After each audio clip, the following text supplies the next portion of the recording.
Bienvenue dans ce podcast. Aujourd'hui, je reçois Angie Midrano. Bonjour Angie.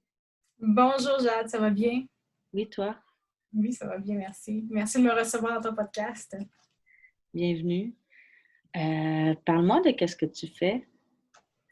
Oui, en fait, je suis coach transformationnelle et praticienne holistique. Je fais plein de choses en fait. Je suis une artiste également, je fais de la performance, je suis comédienne, je suis mannequin, j'ai fait de la radio dans le passé, de la télé. Je suis une touche à tout, mais je te dirais qu'en ce moment, je me focus un peu plus dans les arts transformationnels, si on veut. Ouais. Donc, ce qui résume un peu. Ça veut dire quoi exactement transformationnel? J'accompagne les gens à atteindre leur plein potentiel et aussi à faire toutes les transformations intérieures au niveau émotionnel, au niveau du subconscient qu'ils ont besoin de libérer ou de transformer pour atteindre leurs objectifs et aussi leur but dans le fond et tous leurs rêves. C'est ce que j'appelle la transformation dans le fond. Donc un peu comme l'alchimie interne qu'on peut faire pour transformer ces roches en diamants et en or qu'on a à l'intérieur de nous. Cool. Et ben, la transformation, euh, comment ça peut se faire, tu sais? C'est de quelle façon que, tu sais, souvent, les gens, ils font beaucoup de développement personnel, tu sais, comme moi, je fais beaucoup de BWOF, je regarde toutes les méditations les libérations émotionnelles de EFT et tout, puis à un moment donné, on vient à un quota, puis, ben, ça n'arrive pas encore. Puis aussi, ben, j'ai remarqué ça dans la transformation, souvent, tu es comme dans le mode guérison. Fait qu'il y a toujours quelque chose à guérir, puis tu es toujours, genre, blessé. Puis ça n'arrête pas. Genre, est-ce qu'on peut switcher en m'emmener, genre? Je sais pas si... Oui, absolument. En fait, je te dirais que c'est, c'est même comme un piège dans le fond, dans l'industrie de la guérison intérieure. C'est de tout le temps rester dans la guérison, mais en fait, la vraie transformation, il faut, il faut aller encore plus loin que ça. La vraie transformation, bien, c'est quand même assez large comme sujet, là, mais je te dirais que oui, on va aller guérir des blessures, mais c'est surtout d'aller transformer le subconscient qui est vraiment important. Car à la base, la transformation, la guérison même, en fait, exemple, si on prend un trauma. Donc, un trauma, c'est deux choses. C'est une émotion chargée très haute qui est arrivée dans un événement, et à ça, c'est joint une croyance limitative ou même toxique. Donc, autant et longtemps qu'on va rester juste dans la guérison du bobo, on peut rester dans ce puits-là pendant des années, des années, des années. Donc, en fait, ce qu'il faut vraiment aller guérir et surtout transformer, c'est la croyance limitative, parce que c'est ça qui cause de la souffrance. À la base de l'être humain, il y a notre identité, mais notre identité, elle est faite de croyances. Après ça, de ces croyances-là viennent les pensées, puis après ça viennent les émotions. Donc, la source de ça, c'est vraiment au niveau des pensées, mais au-delà de ça, c'est vraiment au niveau du subconscient, dans des pensées limitantes. Donc, la vraie transformation en soi, c'est vraiment à la base d'aller, oui, libérer les émotions, les charges émotionnelles au niveau somatique du corps, au niveau du cœur. Donc, c'est une des spécialités que je fais avec mon travail dans le Biodynamic Breathwork and Trauma Release. Donc, on va aller somatiquement libérer le corps, mais surtout, il faut aller transformer au niveau du subconscient ces croyances-là. Et donc, les ancrer et ancrer des nouvelles croyances supportantes pour la personne, pour son identité, pour son bien-être. Donc, c'est aussi simple que ça, la vraie transformation. Et à partir de là, il faut ancrer la transformation, donc par des nouvelles actions, donc prendre action. C'est là qu'on va vraiment incarner la transformation. Donc, en soi, la guérison émotionnelle, c'est seulement la première étape d'une vraie arche de transformation. Et à partir de là, ben, quand on est ancré, là, on ouvre la porte à une nouvelle réalité. Donc, on sent puissance dans ce nouveau changement qu'on veut faire. Puis à ce moment-là, ben, on prend de nouvelles habitudes, puis on avance vers, dans le fond, la réalité qu'on veut créer consciemment. Donc, ce qui est la clé aussi, dans le fond, de s'élever. Donc, c'est de créer consciemment, intentionnellement la vie qu'on veut créer à l'intérieur de nous, mais aussi à l'extérieur de nous. Mais les affirmations, là, souvent, tu sais, moi, ça fait longtemps où des gens qui commencent là-dedans, ils disent « Ah, c'est juste se répéter des choses, puis mettre ça en soi, dans sa tête. » Puis, ben, ça marche toujours pas. Genre, y a-t-il une façon de les faire que ça marche, puis que ton inconscient l'accepte? Oui, donc c'est sûr que si on essaie juste de transformer le subconscient juste au niveau du mental, comme ça, des affirmations, ça va prendre beaucoup, beaucoup de répétitions. Je crois qu'en théorie, ça prend quelque chose comme 30 000 répétitions pour que notre subconscient l'accepte comme une vérité. Donc ça, c'est une manière de faire que je trouve qui est très, très longue et qui n'est pas nécessairement efficace. Donc moi, j'essaie toujours de trouver la manière la plus congruente avec le système, avec le corps, mais surtout la plus efficace aussi au niveau du temps. Parce que pour moi, le temps et l'énergie, c'est vraiment nos deux ressources les plus importantes. Donc, au niveau du subconscient, les affirmations, c'est bien. Par contre, il faut vraiment y ajouter l'incarnation, donc au niveau des émotions, de vraiment s'incarner pleinement, donc ressentir à l'intérieur de nous l'émotion qui va avec l'affirmation. Et c'est là qu'on peut l'ancrer beaucoup plus facilement. Sinon, je te dirais les manières les plus efficaces ou, si on veut, les plus rapides de faire une transformation rapide au niveau du subconscient. Il y a 3 choses que j'utilise dans ma pratique et qui fonctionnent très bien avec moi et mes clients. Donc, il y a l'hypnose. Donc, l'hypnose, c'est en entrant dans une phase, donc dans une transe hypnotique. Donc, c'est un peu comme une méditation guidée dans le fond. On a accès justement à un état de modifié de conscience qui nous permet d'ancrer justement ces affirmations-là beaucoup plus facilement et beaucoup plus profondément dans le subconscient. Sinon, il y a aussi d'autres techniques. Moi, j'utilise le Psyche, que j'adore. Donc, une technique qui marie la PNL, l'hypnose, le Brain Gym, qui permet dans le fond, d'ancrer somatiquement également ces affirmations-là. Sinon, il y a aussi la PNL, faire des mantras, la répétition. Mais je te dirais que les top 3 le plus rapidement, c'est vraiment par l'hypnose, la PNL ou par le Psyche, là, pour d'ancrer somatiquement là. C'est vraiment qu'il faut que le stress subconscient qui bloque cette affirmation soit irradié en premier pour qu'on puisse l'entrer dans le système. On est un peu comme un ordinateur dans le fond. Donc, l'être humain, si on prend l'analogie par exemple d'un ordinateur, donc notre corps, c'est un peu comme la machine, l'ordinateur physique. Après ça, à l'intérieur de nous, on a la mémoire vive, fait que ça, c'est notre subconscient. Après ça, on a les programmes, donc nos programmes, nos programmations, nos pensées limitantes ou nos pensées positives. Puis au-delà de ça, bien, il y a l'opérateur, donc la personne qui manie l'ordinateur, qui, elle, c'est notre conscience dans le fond. Donc, c'est un peu comme en pleine conscience, comme on parle, donc vraiment l'observateur. Donc, à partir de ce moment-là, qu'on sait comment fonctionne la machine humaine, bien là, on peut s'amuser justement à enlever les virus qu'on a dans notre ordinateur, donc les pensées toxiques ou limitantes. Et pour ça, on peut s'amuser à rentrer les bons programmes et les bonnes pensées positives et supportantes dans notre mission de vie.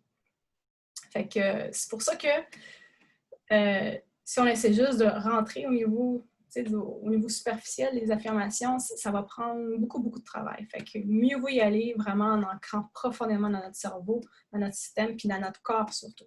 En bougeant ou comment qu'on peut l'ancrer dans le corps? Bien, si par exemple, on veut entrer, mettons, exemple, on veut ancrer une affirmation qui dit je m'aime pleinement et entièrement. Bien oui, on peut se le répéter. Mais si on ressent à l'intérieur de nous, si ce serait quoi de s'aimer entièrement et pleinement? C'est vraiment là, d'aller le sentir à son maximum. Là. Donc, à ce moment-là, ça fait augmenter la vibration non seulement au niveau énergétique, mais ça va vraiment augmenter l'énergie qui va vous permettre d'ancrer. Tout comme le trauma qui se forme quand on est en hausse émotionnelle négative, et après ça, une pensée limitante. Mais si on fait aussi le contraire, en positif, en augmentant la vibration positive, donc vous pouvez danser, comme vous pouvez monter vraiment votre vibration, puis à ce moment-là, vous montez vous ancrez cette nouvelle affirmation-là. À ce moment-là, le corps va l'accepter beaucoup plus facilement. Fait que oui, par la danse, en bougeant, en faisant du shaking, en faisant peu importe votre manière de rentrer vraiment dans votre corps, mais c'est vraiment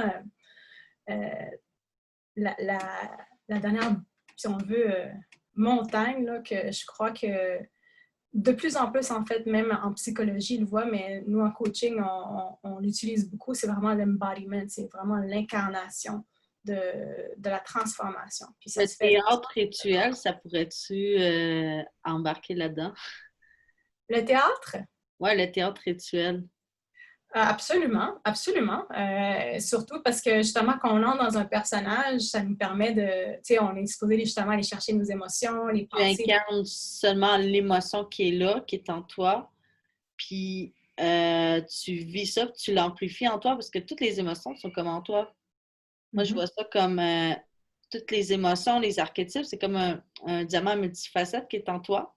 Tu as juste à le tourner, puis prendre celle que tu veux, puis l'amplifier selon tes besoins. Absolument, absolument. C'est exactement ça. À l'intérieur de nous, on le dit, on a tous les ressources qu'on a besoin à l'intérieur de nous, seulement certaines sont plus activées que d'autres. Donc, quand on va aller chercher une qualité de quelque chose qu'on a besoin, exemple, faire un projet, tu sais, comme aller chercher plus de courage à ce moment-là, exactement, un exercice de théâtre rituel comme ça peut être une manière extraordinaire de pleinement s'ancrer puis d'aller se ressourcer dans ce personnage-là, par exemple, qui incarne la qualité qu'on va aller chercher. OK. OK. Et toi, ben, conte-moi d'où tu viens, conte-moi ton histoire. Qu'est-ce qui t'a amené à faire ça, à être coach de transformation? Mais je me suis toujours intéressée à tout ce qui est spiritualité, développement personnel, tout ce qui est soins holistiques. Ça fait très, très longtemps, en fait. Je te dirais que mon parcours a commencé à l'âge de 18 ans, quand je me suis dépluguée un peu de la matrice normale, si on veut, en guillemets, en adoptant un mode de vie végétarien. Donc, tu sais, à ce moment-là, ça a été ma porte d'entrée en voyant que, oh, il y a quand même une manière alternative de vivre sur cette planète que de suivre, dans le fond, la masse. Mais je te dirais que ça a vraiment, mon parcours professionnel, si on veut vraiment commencer, je te dirais, il y a 3 ans. Donc, il y a 5 ans, en fait. Je vivais ma vie normale, puis je suis rentrée dans une relation qui s'est avérée très toxique. Donc, j'en suis ressortie vraiment très, très malade à tous les niveaux. Au niveau physique, je ne filais vraiment pas bien. J'étais en dépression, je faisais de l'anxiété, de l'inflammation sur le tapis. Bref, ça allait vraiment pas bien. Donc, j'ai vraiment dû m'armer et m'outiller au maximum pour me guérir, car la médecine normale n'arrivait pas à dire ce que j'avais. La thérapie normale ne fonctionnait pas très bien pour moi. Donc, j'ai dû vraiment faire le parcours de l'héros, donc partir dans une épopée pour aller chercher, non seulement me guérir en profondeur, puis aussi en ressortir vraiment transformée d'une version, en fait, la meilleure version de moi-même que j'ai jusqu'à présent. Donc, grâce à ce parcours-là que j'ai parcouru moi-même, ben, j'en suis ressortie avec 10 millions d'outils, j'ai l'impression, parce que j'en ai exploré des outils. Puis finalement, ben, j'ai pris les meilleurs outils qui ont vraiment fonctionné pour moi, puis après ça, que j'ai appliqué avec mes clients. Et ce qui fait que maintenant, ben, les services que j'offre sont remplis de tous ces bons services-là et ces bonnes médecines-là à tous les niveaux. Que ce soit, exemple, avec le Kambo, est-ce que je travaille plus au niveau chamanique, que ce soit plus avec l'hypnose, que ce soit plus avec le psychic, que ce soit plus avec le coaching, que ce soit plus avec la médecine du souffle, avec le breathwork que je pratique. Donc, dépendant de ce que je vois que la personne a besoin, ben à ce moment-là, on va peut-être travailler plus au niveau du mental, plus au niveau du subconscient, plus au niveau du énergétique, plus au niveau de l'incarnation, au niveau du corps. Fait que, ce qui me permet d'avoir vraiment une vision très holistique de toutes les personnes que je rencontre et qui me permet de cerner assez rapidement, non seulement avec l'intuition, mais aussi au niveau thérapeutique, à le voir, ah ben cette personne-là, je pense que c'est plus un blocage par rapport à ça ou à ça ou à ça ou à ça. Fait que c'est ça. Un peu mon parcours, c'est venu d'une nécessité de guérison rapidement et une transformation radicale parce que j'en avais besoin. Wow, c'est inspirant, vraiment. Euh, je suis sans mots.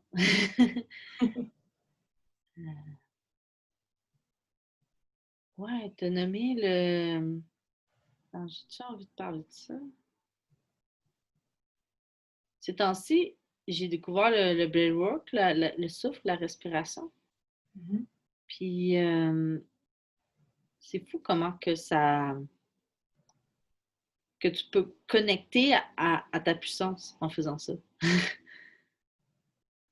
je trouve. Absolument. Le souffle, c'est une médecine pour moi. C'est la dernière médecine que j'ai acquise, je te dirais, qui est notre connexion au divin. Le prana, c'est tout. C'est notre connexion. On peut accéder par le souffle à des états de modifié de conscience tels qu'on pourrait l'avoir, exemple, sur l'ayahuasca. J'ai fait beaucoup de travail avec les médecines enthogéniques, donc chamaniques, donc avec l'ayahuasca, etc., etc. Donc, le souffle, pour moi, c'est une médecine très, très puissante. C'est sûr qu'il y a différentes manières de travailler avec le souffle et j'expérimente encore avec différentes techniques. Mais au-delà du fait que je pense qu'il faut vraiment l'essayer pour comprendre. Parce que c'est sûr qu'il y a différents types de breathwork. Certaines personnes parlent du breathwork comme des techniques de pranayama, qui est dans le fond la racine. Donc, c'est très différent quand je parle de breathwork. Du moins, je ferais vraiment référence à une cérémonie ou à une session de souffle en continu conscient. Donc, vraiment d'inspiration, d'expiration en continu en cercle qui permet justement de hyper-oxygéner. Et aussi d'accéder à ces états de modifié de conscience qui, donc, peuvent nous amener dans notre subconscient, mais qui peuvent parfois aussi nous amener plus dans le monde des esprits, peuvent aussi nous amener au niveau de la source, des guérisons extraordinaires qui peuvent arriver, ces relâchements, justement, au niveau somatique, au niveau cellulaire qui peuvent arriver, puis aussi un ressourcement, une reconnexion à notre âme et notre connexion à la source, à Dieu, peu importe comment on peut l'appeler. C'est très, très, très puissant. Et puis, c'est ma médecine préférée, je vous dirais, d'où à cause de cette douceur. Ça se fait très, très en douceur, mais ô combien puissant comme manière de travailler. J'aime vraiment beaucoup le souffle parce que dans le Huna, ben, moi, j'intègre un peu sur le Berrywalk personnellement, mais dans le Huna, tu prends le souffle pour manifester, pour faire des boules de mana, pour manifester qu'est-ce que tu veux avec ta relation avec ton archétype. Fait que le souffle, c'est ta puissance. Vraiment, oui, oui, oui. Tu peux comme guérir, libérer, t'empuissancer, enligner la vie vers qu'est-ce que tu veux avec les affirmations. Tu sais, tu peux tout faire. C'est comme, c'est juste à te donner ta structure à toi. Je trouve que c'est important aussi de faire son propre chemin, comme tu as dit plutôt, de guérison. Absolument. Puis, le souffle, c'est la vie. Dans le fond, la vie, quand on entre sur la Terre, quand on est, on prend notre première respiration. Puis quand on ressort de cette existence de la Terre, ben, on prend une dernière expiration. Alors, le souffle, c'est la vie. C'est comme je dis avec mes clients quand je les accompagne dans le Kambo, on peut passer à travers de tout dans la vie tant qu'on respire profondément. Donc, le truc, c'est d'inspirer la lumière et de relâcher, de laisser faire toutes les tensions, lâcher prise et surtout rester présent au moment présent. Et avec ça, on est capable de passer à travers tout. Donc, le souffle, c'est vraiment notre source, je te dirais, la plus précieuse, qui nous accompagne partout. Parce que parfois, on peut faire la méditation, on s'en va dans un centre, on fait un vipassana, on fait 10 jours de silencieuse, autant on fait telle affaire, mais on a tout le temps besoin comme de quelque chose à l'extérieur de nous. Tandis que notre respiration, elle nous accompagne pour le reste de notre vie. Fait que c'est comme c'est l'allié le plus fort, je crois qu'on a. Fait quand on apprend à manier et à se ressourcer à travers le souffle, pour moi, c'est un super pouvoir, là, un peu. Nice. Ça me coûte. Je sais pas quoi dire, c'est genre super complet. On peut te retrouver où? En ligne? Oui, je suis très présente sur les réseaux sociaux, sur Instagram, @IamNGMedrano, donc IAMNG Medrano, collés ensemble. Sur Facebook aussi, NG Medrano. J'ai ma page qui s'appelle NG Medrano Coaching and Holistic Alchemy, ma page plus professionnelle. Sinon, il y a aussi mon site web, ngmedrano.com. Donc, vous pouvez m'envoyer un petit message, un petit DM, puis on pourra se reconnecter et voir comment je peux vous accompagner dans votre transformation, dans votre élévation, puis dans l'ancrage de votre plein potentiel au niveau humain, mais surtout spirituel. C'est ça qui me fait triper là, quand je peux aider les gens vraiment à s'élever, puis aussi à manifester, à grounder, dans le fond, leurs rêves et la réalité qu'ils veulent manifester pleinement. Qu'est-ce qu'on peut vivre dans un coaching avec toi? Je fais du coaching one-on-one surtout. Et c'est du coaching transformationnel, évidemment. Je te dirais qu'il y a des gens qui viennent me voir autant que c'est pour aller faire des libérations en profondeur, justement au niveau somatique, au niveau du subconscient. Je travaille avec les traumas aussi. Sinon, ça peut être aussi pour l'atteinte des objectifs. Exemple, une de mes clientes, on travaille, je te dirais, elle veut ancrer un gros projet de 10 millions de dollars. Donc, avec elle, on travaille le projet, vraiment la garder responsable à chaque étape de son projet. Mais ça finit toujours qu'on va travailler aussi au niveau, faire le travail interne aussi. Donc, aller travailler les libérations au niveau du subconscient, au niveau émotionnel. Car en bout de ligne, quand on veut atteindre un gros projet, souvent notre subconscient, ce que certains appellent l'auto-saboteur, il entre en jeu. Il nous met des bâtons dans les roues. Donc, souvent, c'est des vieilles peurs qu'on doit aller libérer, des vieux programmes, des vieilles histoires aussi qu'on porte depuis très, très longtemps. Donc, je te dirais que j'ai ces deux archétypes-là qui viennent me voir. Autant les gens qu'on va aller faire plus du travail interne, aller libérer des choses, augmenter la confiance en soi, autant que ça peut être juste se redécouvrir de son essence. Parfois, c'est vraiment se reconnecter à c'est quoi notre essence et aussi aller toucher ou aller explorer ce serait quoi justement ta mission de vie. Beaucoup des gens, justement, durant le COVID, se sont re-questionnés. On a tous pris une pause et à savoir, OK, ben, qu'est-ce que je fais maintenant? Est-ce que c'est vraiment ça que je vais faire pour le reste de ma vie? Donc, je fais beaucoup de travail par rapport à ça également. Puis sinon, ben, je fais aussi du coaching de haute performance, si on veut. Donc, je marie un peu de tout. Dépendant de ce que mon client a besoin, ben, à ce moment-là, je vais aller les aider. Puis je vais aller prendre mes outils puis les médecines que je porte pour aller les aider, les supporter dans le chemin qu'ils veulent prendre. Puis aussi les soutenir là-dedans. Je pense que dans la vie, des fois, en tout cas, du moins avant, moi, j'avais l'impression que, tu sais, je sais correct, je peux tout faire tout seul, mais en soi, un œil extérieur nous permet de nous transformer beaucoup plus rapidement parce que, justement, ça nous permet d'avoir un miroir. Souvent, on est dans notre tête, on est dans nos blessures, on est dans nos affaires, mais d'avoir un œil extérieur qui est juste là, présent, amplement présent, pour nous soutenir, pour nous écouter, puis nous aider à nous guider à l'intérieur de ça, ben ça fait beaucoup du bien, de un, puis de deux, c'est très transformateur. Wow. C'est vrai que aussi, c'est bien d'être accompagné, puis ça donne pas libre cours à ton auto-sabotage de faire la job quand tu essaies de le faire tout seul. On a tous là, un auto-sabotage, même les coachs. Oui. On l'a tous. Je suis la première qui en a un, là, quand ça va pas, je voulais supprimer ma page tantôt. Là.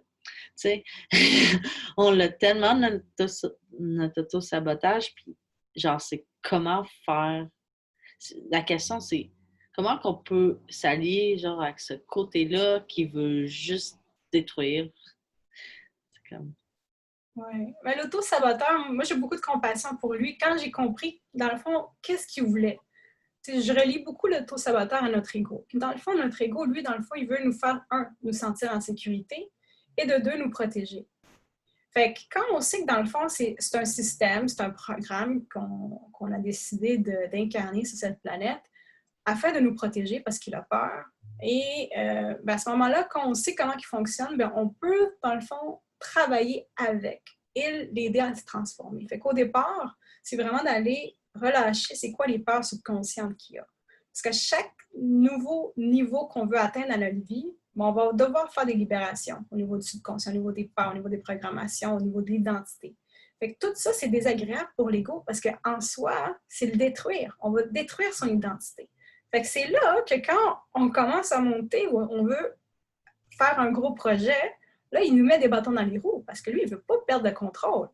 Ça, c'est sa troisième clé qu'il veut toujours avoir, le contrôle.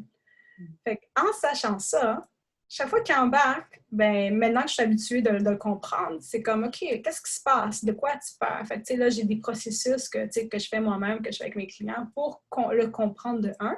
Puis à partir de là, ben, dans le fond, le bobo contient aussi sa médecine. Fait que quand on sait c'est quoi le bobo, quand on sait c'est quoi la croyance derrière ça, la peur derrière ça, ben, à ce moment-là, on peut lui donner ce qu'elle a besoin. On peut, ben, on va aller faire la rassurance, on peut lui transformer certaines croyances qu'il y a. Puis à partir de là, ben, c'est de se transformer et de prendre de l'expansion intentionnellement et aussi en cohérence avec son corps. Je crois que c'est beaucoup plus bénéfique que de vouloir pousser notre système. Je suis beaucoup plus dans l'alignement que vraiment juste pousser, parce qu'à un moment donné, de toute façon, notre subconscient va nous auto-saboter si on le pousse trop. Soit il y a des accidents qui vont arriver, soit on va être en retard pour des affaires. Écoute, toutes les manières que l'auto-saboteur va embarquer, là, c'est assez... il est un petit peu sneaky, là, comme un renard. Là. Parfois, il arrive. Fait que mieux vaut y aller en cohérence avec lui. Pas des fautes ou oublier un bouton, quelque chose. Ouais. C'est ça. Mieux vaut l'enligner dans notre nouvelle démarche parce que sinon, il est très, très fort. Comment qu'on fait ça concrètement sans le pousser? Ben, c'est vraiment de lui enlever les peurs. C'est vraiment d'aller lui enlever les peurs. C'est d'aller balancer ces peurs-là, les décharger dans notre subconscient, lui faire une prise de conscience aussi. Si tu restes où est-ce que tu es en ce moment, tu vois-tu toutes les répercussions que ça a en ce moment dans ta vie? Fait que c'est vraiment à tous les niveaux que je travaille. Au niveau, oui, de la conscience, au niveau mental, mais c'est surtout quand on a compris c'est quoi qu'il y a derrière ça. Et exemple, avec ma cliente hier, je travaillais, elle avait l'histoire qu'il y avait dans sa tête, c'était qu'elle n'était pas capable. Fait à ce moment-là, on a décortiqué derrière ce ruminage, « oh, je ne serais pas capable », mais il y avait la peur de ne pas être assez, la peur de ne pas être assez bonne, la peur de ne pas, que ce ne soit pas profitable, exemple. Il y avait tellement de peur. Pas valide. Exemple que, même si elle a eu beaucoup de succès dans sa vie, mais là, ça, c'est une autre affaire qu'elle n'a jamais, comme, et il y avait tellement de peur, fait qu'à ce moment-là, OK, là, on voit. Puis là, ces peurs-là apportent quel genre d'émotions? Mais c'est sûr, des peurs ou des pensées limitantes comme ça amène des émotions négatives et notre corps il réagit biochimiquement à ces peurs-là. Fait que là, c'est sûr qu'elle se sentait plus fatiguée. Comme on dirait qu'elle n'arrivait pas. Comme des fois, on patauge, on dirait, dans notre vie, là, puis il y a quelque chose qui nous... en fait, on dirait qu'on a moins d'énergie, mais souvent, c'est des peurs subconscientes, dans le fond. Fait à ce moment-là, avec la prise de conscience, après ça, on est allé transformer chaque croyance limitante. Fait que là, tu te sens en sécurité. Après ça, c'est se ressourcer à ces... dans le fond, en fait, la plus grande peur qu'elle avait, c'est la peur de failure, comme on dit ça en français. C'est échouer? D'échouer, oui. Ça, c'est une des peurs que je dirais que la plupart des gens, on la porte tous, cette peur-là. Fait que à ce moment-là, c'est d'aller la transformer, c'est d'enlever le stress subconscient. Puis après ça, c'est justement par la prise de conscience. Au niveau du coaching, ce que je dis beaucoup aux gens, c'est que souvent, on a été élevés que, oh my God, il faut que ce soit juste d'une manière le succès. Mais en fait, le succès... Avec le stress de performance et tout. Là. Exactement. Il y a tout ce pattern-là qui embarque, mais en vérité, on succède toujours à tout. C'est juste parfois le résultat et pas le résultat voulu à la base, au départ.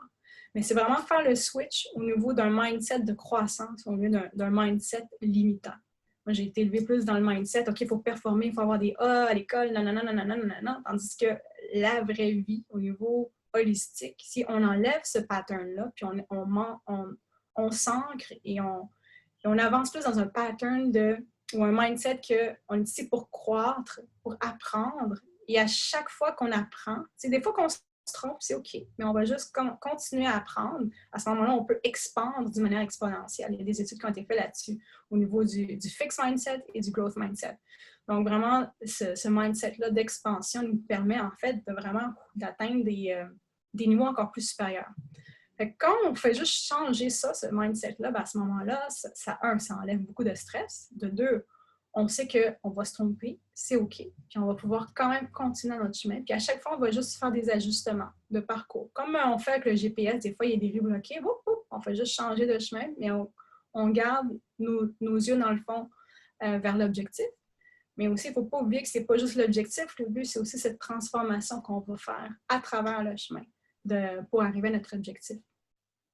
Donc c'est pour ça que je dis que, dans le fond, des fois, une affaire, ça peut paraître bénin, là, mais c'est parce qu'il y a beaucoup, beaucoup d'affaires. Fait qu'à ce moment-là, derrière ça, c'est beaucoup de stress, des peurs subconscientes. Fait quand on va vraiment à la racine de ça, ça soulage le corps, le système, ça enlève un poids sur les épaules, puis là, on peut avancer plus en cohérence. Parce que là, notre corps, en fait, est notre subconscient. Il réagit directement avec le subconscient. Fait que si on l'enligne tout. Notre subconscient, notre mental, notre cœur qui se sent en expansion, en amour, qui est content de faire le projet avec notre corps, à ce moment-là, on est... Ce que moi, j'appelle, c'est vraiment, on est unstoppable. Il n'y a rien qui peut nous arrêter.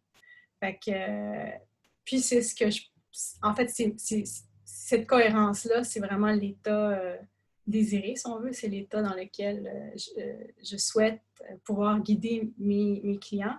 Et c'est l'état dans lequel moi, je me sens bien aussi. Quand je suis vraiment en cohérence avec mon cœur, avec mon âge, je me sens alignée avec ma mission de vie, je me sens alignée avec l'univers. Oh my God, t'es vraiment dans ton plein potentiel, là, dans le fond. Là. Wow. Ça donne envie. Puis en ce moment, ben, c'est plus que nécessaire de faire la transformation. C'est la quête du héros, là, en ce moment, avec tout ce qui se passe. Il n'y a pas de grand-chose à faire d'extérieur à part de se transformer et raisonner. Absolument, absolument. Malgré tout ce que ça apporte de négatif en ce moment avec le COVID, le confinement, mais en même temps, ben, j'avais lu une citation qui, de un, l'élévation va demander la séparation. Fait que le fait qu'on soit tous un peu obligés d'être séparés à cause du confinement, ben, tu peux faire deux choses. Soit tu vas aller vers ta déchéance totale, tu peux entrer en dépression, puis là, ça va pas bien. Ou tu peux prendre cette occasion-là, comme les grands maîtres ont fait sur cette planète, quand ils ont tous passé par une période d'isolation dans une cave ou dans le désert, peu importe ton maître spirituel que tu suis, mais ils font tous la même chose. Ils s'isolent pour faire cette transformation-là, pour faire cette élévation-là, pour faire ce nettoyage de l'ego, dans le fond, de l'âme. Parce qu'en soi, quand on fait ce nettoyage-là, dans le fond, ce qu'on fait, c'est on éclot de l'intérieur vers l'extérieur, on prend l'expansion vers notre vraie divinité, notre vraie nature, qui est cette divinité, cette connexion, cette source d'énergie qui, à l'intérieur de nous, on a tous, qui est la même source d'énergie qui a créé tout l'univers. Donc, c'est cette puissance divine, dans le fond, qu'on est... Je crois qu'au niveau spirituel, c'est une des bonnes choses que cette situation avec le COVID amène, c'est que les gens se posent des questions et les gens, maintenant, ont l'occasion de faire ce travail-là qui, au départ, n'auraient pas eu, parce que, dans le fond, tout le monde était busy, tout le monde travaillait 9 à 5, faisait métro, boulot, dodo. Alors là, ben, il y a cette occasion, cette opportunité-là.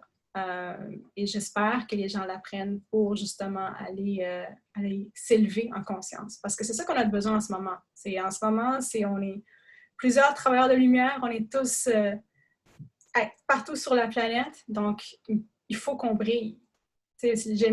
En fait, on dit souvent, il ne faut pas dire des « il faut ». Tout le monde brille. Il faut que... Mais, pas il faut, mais il faut faire sa quête sacrée pour que chacun reprenne son pouvoir puis qu'il brille. exactement. Il faut vraiment s'ancrer dans notre... Pas certain qu'il brille. Tout le monde brille. Exactement. Fait que plus qu'on brille, plus qu'on va pouvoir illuminer tous les autres cœurs sur cette planète, puis plus qu'on va s'élever rapidement. Et bon, c'est sûr que peut-être ce ne sera pas tout le monde qui va pouvoir s'élever puis entrer dans la nouvelle terre, mais je pense que plus chacun et chacune, on va pouvoir briller dans notre cœur intérieur, illuminé, sacré, plus qu'on va pouvoir commencer le beau party dans la 5D. Là, ça rime. mais c'est ça. Fait que je crois qu'on La a 5D, là, c'est concrètement, parce que moi, je vois l'image à 5D. Est-ce que c'est juste comme l'émotion, la vibration, ou ça va être physique? Ça, c'est une bonne question. Il y a une confusion là-dedans.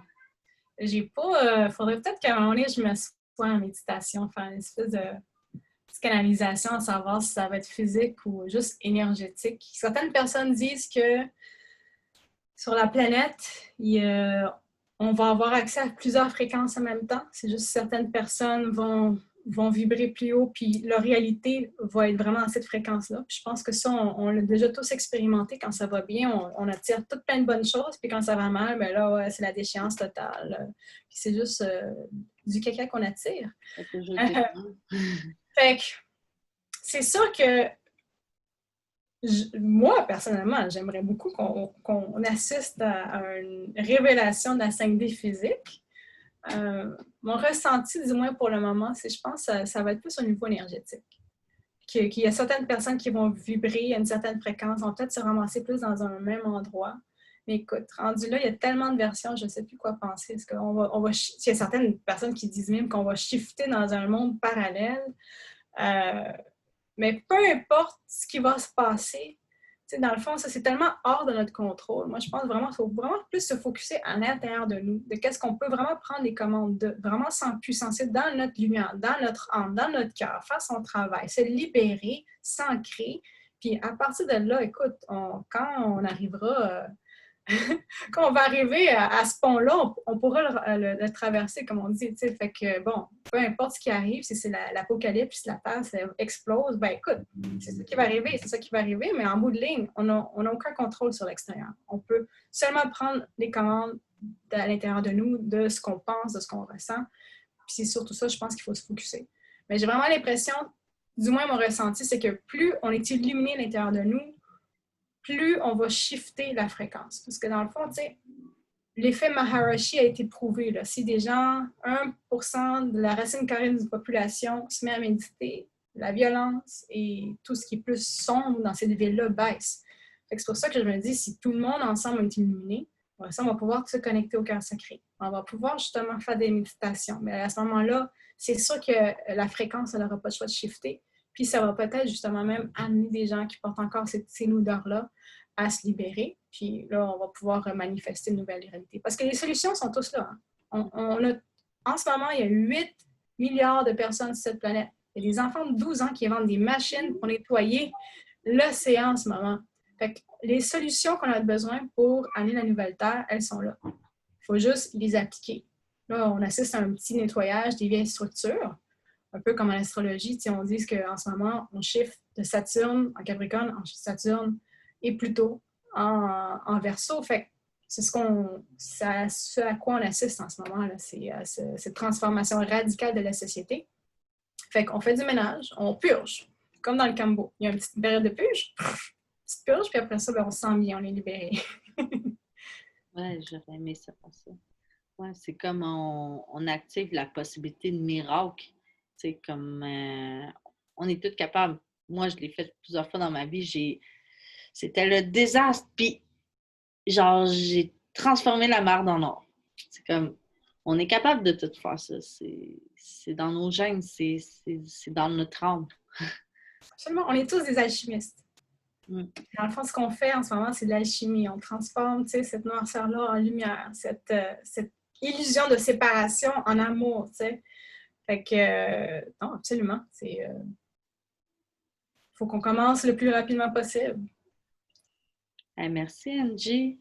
As-tu un mot de la fin? Ben, écoute, je souhaite à tes auditeurs une très belle journée. Je te dirais surtout juste de s'ancrer à la terre, s'ancrer au sacré dans leur cœur. Puis avec ça, on va être en business là, pour shifter la terre et l'humanité là, vers des meilleures fréquences et des meilleures réalités. Merci. Passez une belle journée, chers auditeurs. Merci, toi aussi. Ciao, ciao.